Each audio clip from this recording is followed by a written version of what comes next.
महायुतीमध्ये सगळेच घटक पक्ष नाराज आहेत असं बच्चू कडू यांनी म्हटलेलं आहे। सगळेच आपल्या सोबत असं गृहीत धरून भाजप काम करतंय। आमदार बच्चू कडू यांनी भाजपवर जोरदार टीका केली आहे।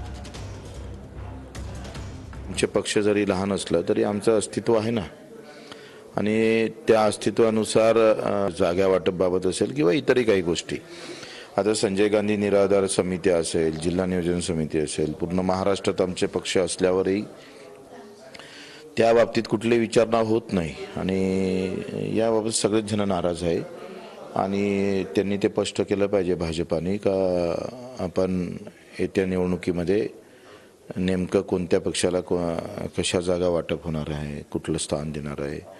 विधानसभा आणि लोकसभेच्या संदर्भात सुद्धा चर्चा झाली पाहिजे। ज्या विषयाची चर्चा सुरू झाली नाही, कुठल्याही उमेदवारी कोणाला देणे किंवा कुठली सीट कोणाला देणे या विषयाची चर्चा सुरू झाली नाही, तर चर्चेपूर्वी असे कॅमेऱ्यामध्ये रस्त्यावरील उदाहरणं असं मीडियामध्ये किंवा सार्वजनिक स्वरूपाने न बोलता बच्चू कडूने आपल्या महायुतीच्या बैठकीत बोललं पाहिजे आणि त्या ठिकाणी योग्य डायसवर योग्य मागणी केली पाहिजे।